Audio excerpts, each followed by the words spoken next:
Uhamba ngenhliziyo wemngani kwenzenjani wena ufuna ngiphume ntube kweni ushelekelelwe ngani I'm always by your side noma wena ungibayizisa noma ungihamba phansi ngeke ngikubayise.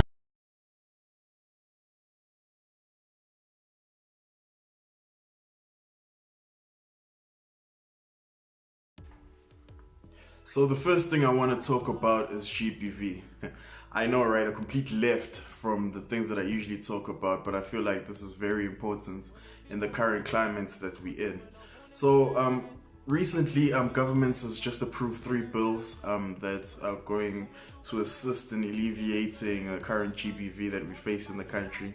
The first bill that I want to talk about is the Criminal Law Amendment Bill. In that bill, they've created the National Register for sex offenders, and in that bill they've extended the scope of sexual offenders that should be, whose particulars should be on the sex offenders list.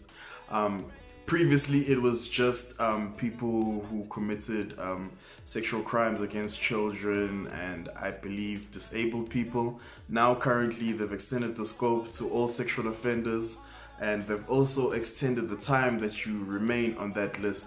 I think it's very important that we read this bill, and if necessary that we lobby governments to make changes to this bill, because it's very important.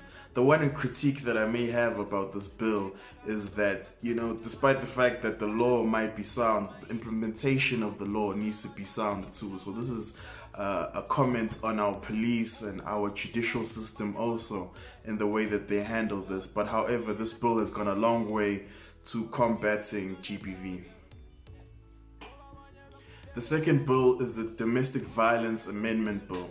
So this bill deals with abuse, sexual abuse, emotional abuse, harassment, even economic harassment, psychological abuse also. So this bill kind of regulates the obtaining of a protection order. So I feel that it's very important for all of us to know the steps that we need to take in order to obtain a protection order, because a lot of criticism and a lot of developments currently that you see in the country have criticized, you know, the obtaining of a protection order. So I think it's very important for us to understand this, and again, if necessary, lobby governments to be able to make the right and necessary amendments.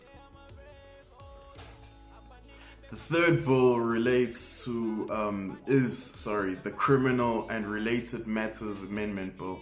So this bill deals with the giving of evidence.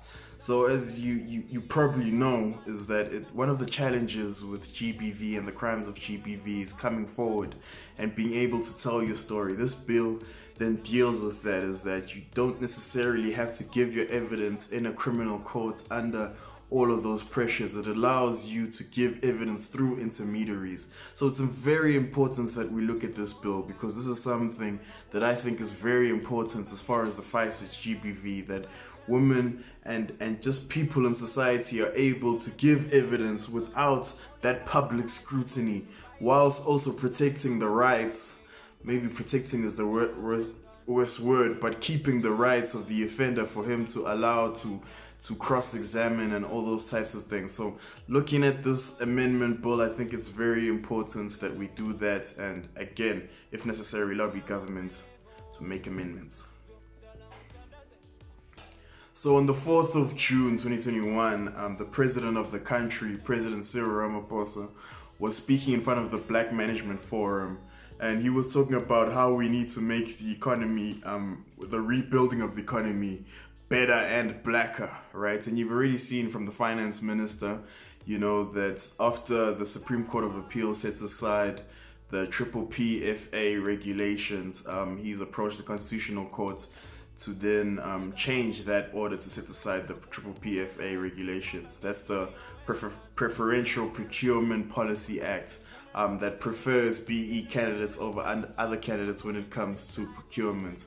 Also, you can also see in the ICT sector that ICASA has been dealing with the historically disadvantaged individuals, and regulations have been put out to this effect to kind of allow historically disadvantaged individuals to participate in the sector, which is grossly, if I may say, dominated by white people and white males also. So that's a lot of developments that I've been seeing in the sector, and I think it's important that we look out for all these things because BE has been mismanaged. I mean, there's an article that I wrote in the Business Day. If you haven't read this article, I don't know where you've been, but you need to read it. It's, if I must say so myself, it's a good write. But yeah, I write about a lot in my article, and I think that we need to get involved and make sure that these BE laws, you know, are effective. You know, to end it off, I need to talk about creators and exploiters. That's what the show is called. But I need to talk about my creatives, and I get very emotional when I talk about creatives because I deal a lot with freelancers and a lot of creators. But I feel like if you look at various industries and various sectors, you'll see a lot of regulation as far as ombudsmans, intermediaries, tribunals, you know, that are able to deal with disputes as and when they happen before approaching courts. However, in this sector, you know, you see corporates taking advantage of creatives also.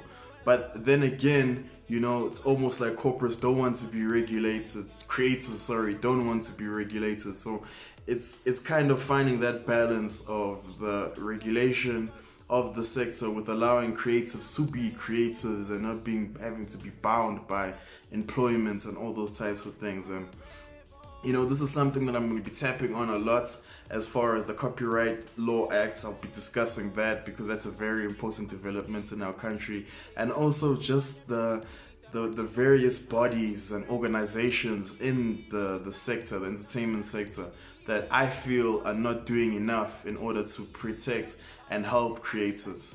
So yes, I hope you enjoyed this video. It's been my first video for like a year, I think. I'm not too sure exactly how long, but it's been a while. So yeah, hopefully I'll be giving these videos, you know, yeah, you know what I'm saying. Anyway, I 7's in, boy.